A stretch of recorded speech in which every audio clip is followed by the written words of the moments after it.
Just trying to explain this stuff, and I feel like everything that I talked to you about yesterday, I forgot by the time I got Tony on the phone to tell him what you had told me. So I said I was going to call you back so I can write it all down. Do you care? Can we go through it again so I can write it down? Is that okay with you? So I can explain it to him? Yeah, yeah. Okay, so tell me again what happened and what we got going on again.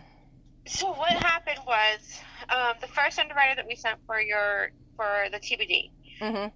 she used outdated guidelines. Essentially, is what really happened. And so she thought with FHA it was similar to VA, because most guidelines with FHA and VA are kind of similar. And VA is still allowing people to their loans to use the income difference if it was COVID related. Well, Mm-hmm. FHA is no longer allowing that. When did that stop? Has that been something that's new or? That they stopped it? Uh-huh. Yeah, because so what a lot of people are seeing, that what we're seeing kind of happened is, obviously there are some people, which we know in this case, that he was obviously affected by COVID. Right. His job requires him to go into elderly people's houses and actually touch them. Right. So it's not that we think that he is lying, and that's what we tried to explain to them as well. We literally went to bat for we went and fought. Right. Because that's exactly how we explained it to them too. Hey, he literally works with old people in their houses and has to touch them. COVID was a thing for him. Yeah, exactly. But FHA has canceled that guideline. Because we're not dealing with it as much as we were, and B, a lot of people were abusing the system essentially. Okay. So we're not allowed to use that no more, and she should have known that, but I don't know. I don't know what her reasoning was, but she allowed us to go ahead and use the year-to-date income and not have to average it with 2021. Okay. With the new because it doesn't stay with the same underwriter that does the TBD. Mm-hmm. So once we went into contract and the new underwriter got it, they're like, hey, we can't, this is not, no. And so we fought.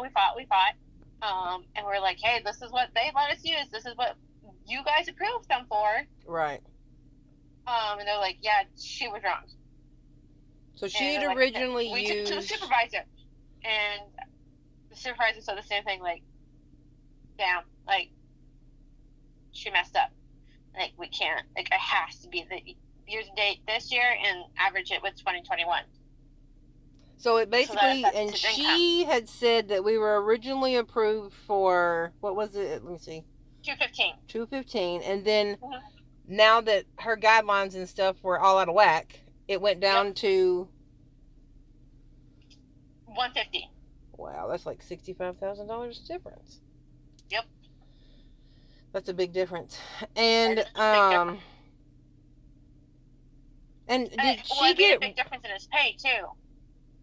I mean, his year to date this year is so much different than last year. That's the thing, and it's what I don't understand. And that's what hurt him. It's his year to date. So he was making, when we were able just to use the year to date. Mm-hmm. He was making so much more. Right. But when we have to average the two, it affects it dramatically. Which is why we see that $65,000 difference in his budget.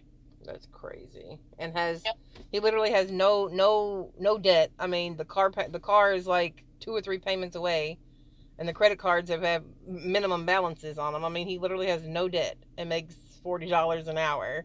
It's just I don't understand.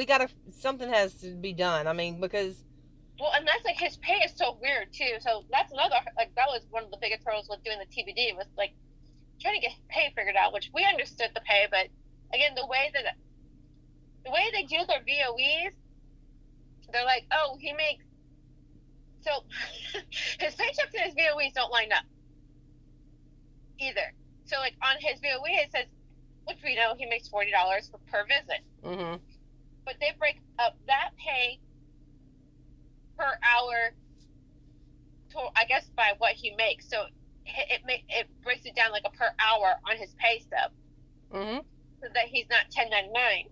So it's a hot mess. We got to figure it out.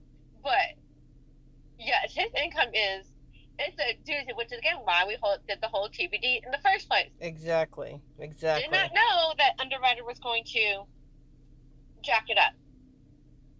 And they didn't do any. What are they going to do to her? I mean, because how many other people were affected by this? And I mean, I honestly, I cannot ask those questions. I do know that she is being. I don't know who else she has done it to. I do know that there's been some issues in the past, and that they are actually removing her as an underwriter.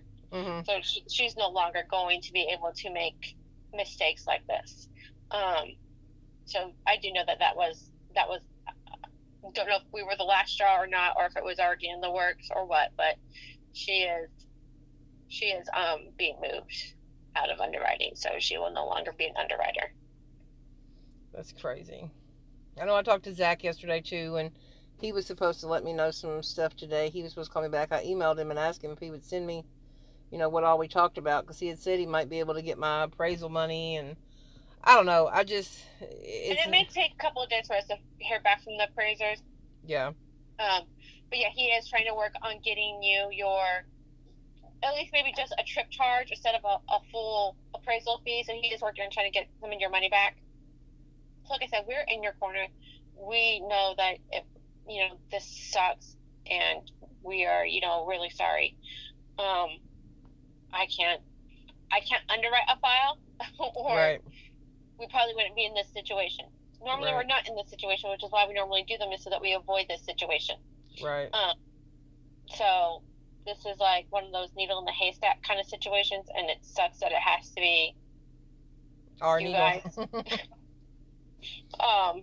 But yeah, I mean, Dad just needs to get a credit card, and then I think we'll be good in like 30 or 45 days, depending on how long it takes you guys to get that card and get something on it.